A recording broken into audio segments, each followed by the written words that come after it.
issue of MPs' expenses that has engulfed the whole political system in the last year, and no doubt we'll have some discussions about later. This is actually a very, very important, bigger issue that we have to address.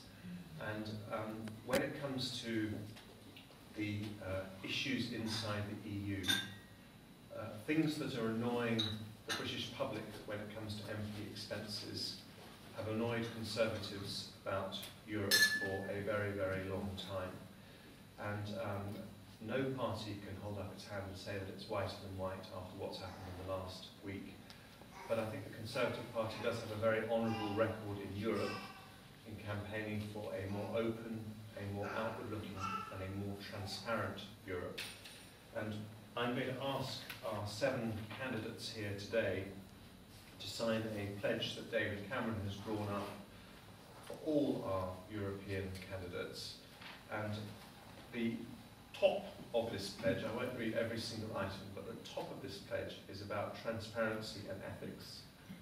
And it asks them to commit, if they are elected to the European Parliament, to publish a breakdown of all office costs signed off by a certified accountant.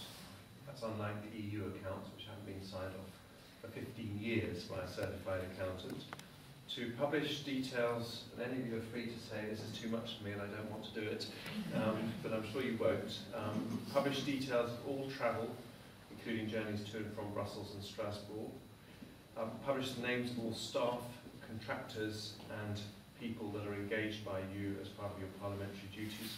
Publish all expenses claims online, as the Shadow Cabinet have now started doing, and shortly all Conservative frontbenchers will be doing at Westminster. Continue to oppose and vote against any bailout of the MEP pension fund using public money.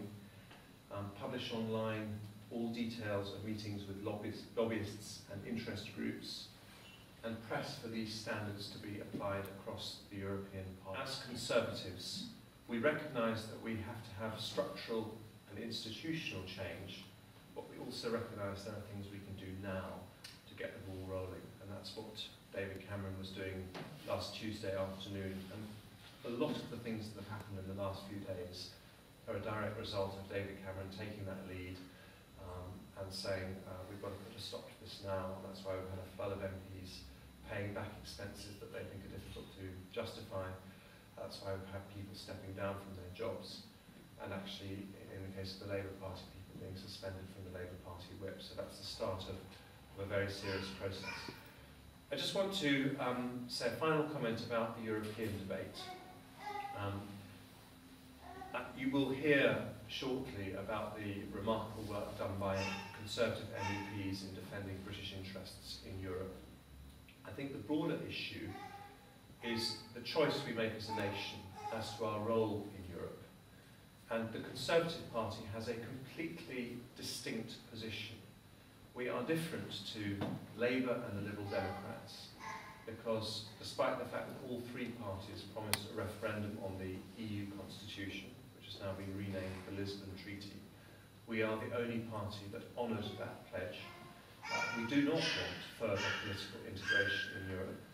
We believe that just as people are happiest when they have control of their own lives, so countries are happiest when they have control of their own destinies.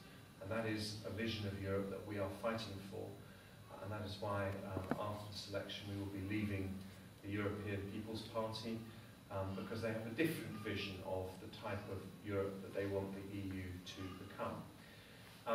But we are not UKIP either, because UKIP is a party that thinks that everything about Europe is bad. They don't recognise the benefits of the several 100,000 Brits who live, work and have retired in France and Spain.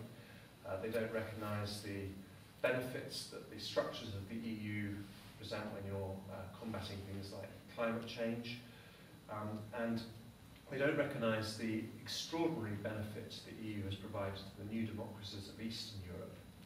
When you think of the stability the EU has offered to Poland and the Czech Republic, and those countries compared to the instability in Georgia and the Ukraine, there is a very clear difference. But like UKIP, we want Europe to change. And in the end, the question is, which is the party that can deliver that change in Europe?